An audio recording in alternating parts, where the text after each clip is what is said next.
Hi, Professor. My name's Amy Mayfield, and I'm going to be talking a little bit today on teaching dispositions and why it's important that we as educators possess these certain qualities and how it helps us to understand them and how that helps us to be better educators. The first one I'm going to talk about that I believe I possess is the disposition of high expectations. I believe that because of my work with special education students that I have to assume competency. I have to assume that they can do what I'm asking of them. And many times they will reach that and they will fill the gap in ways that we wouldn't expect. Educators need to believe that all students can learn, but we also have to set realistic expectations in these settings.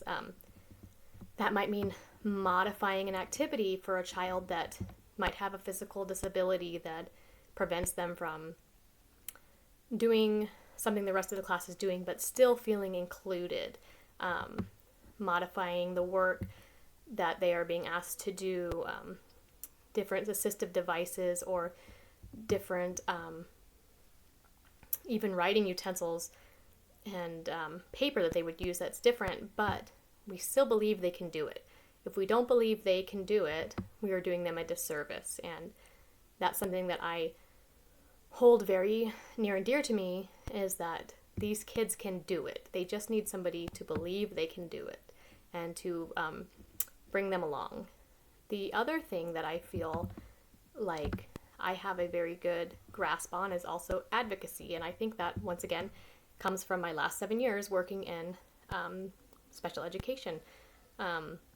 It's important that these students have an advocate for them to ensure that their needs are being met and they are getting the support and services they need to be successful. And that goes from, children with physical and emotional delays to maybe just children who are in high-risk homes and don't have the support system at home that they might need, that would result in different behaviors or challenges that they might see. So it's so important that the child's welfare is at the forefront, and that's one of the things I'm so passionate about with special education. There are so many social issues, and it's important that we as educators are aware of these and that we make sure they're in these academic programs and receiving outside services, and that their families also feel supported.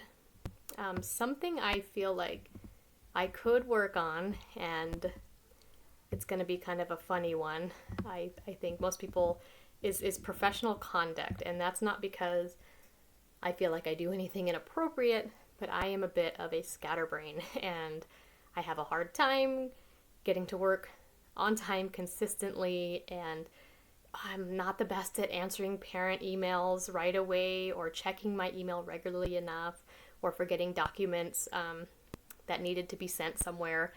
And that's definitely something that I need to work on, and something I'm hoping as I get older, even though at 35 I should have this mastered, I'm able to get more organized and get up earlier and figure out a system to help me have better professional conduct, in that I can be more prompt on time and better at communicating and interacting with parents and the like.